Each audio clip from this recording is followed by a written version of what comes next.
네, 버추틴 연지환 기자와 함께 짚어보겠습니다. 자, 이원석 검찰총장이 왜 수사심의위원회 소집을 선택했는지 그 이유를 뭐라고 봐야 할까요?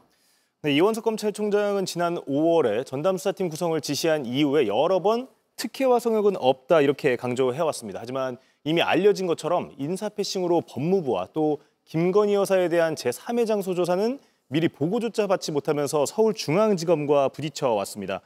본인의 말을 지키기 위해서라도 수심위 소집은 어쩔 수 없는 선택으로 보입니다. 네, 그러면 이 총장이 정말 그 중앙지검 수사팀하고는 다른 결론을 염두에 두고 있다라고 봐도 될까요? 그렇게 단정할 수는 없습니다. 공직자, 배우자에 대한 처벌 조항이 없는 청탁금지법 이외에도 청탁이 있다면 처벌할 수 있는 알선수재나 변호사법 위반 혐의까지 다시 한번 외부위원들이 살펴보고 나서 무혐의라는 같은 결론이 나온다면 수사 정당성을 확보할 수 있다. 이런 점도 고려됐을 수 있습니다. 네, 이제 다음 주부터 수심위가 돌아가야 할 텐데 어떤 과정들을 거치게 되나요? 네, 먼저 수사심의위원장이 사건 기소 여부를 판단할 위원들을 뽑게 됩니다. 지금 수사심의위원장은 강일원 전 헌법재판관이 맡고 있습니다.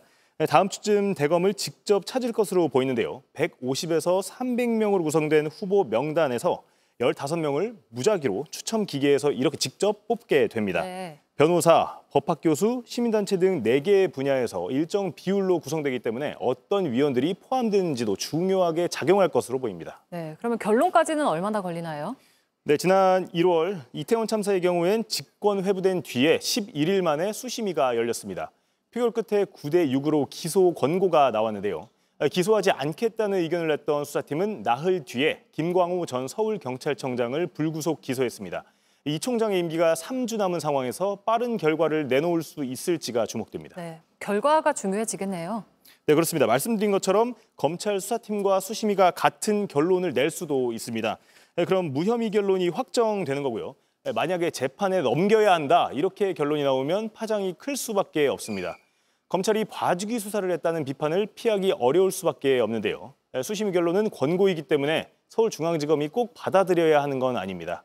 서울중앙지검이 수심위 권고를 따르느냐 마느냐에 따라 후폭풍도 상당할 것으로 예상됩니다. 네, 잘 들었습니다. 연지환 기자와 함께 짚어봤습니다.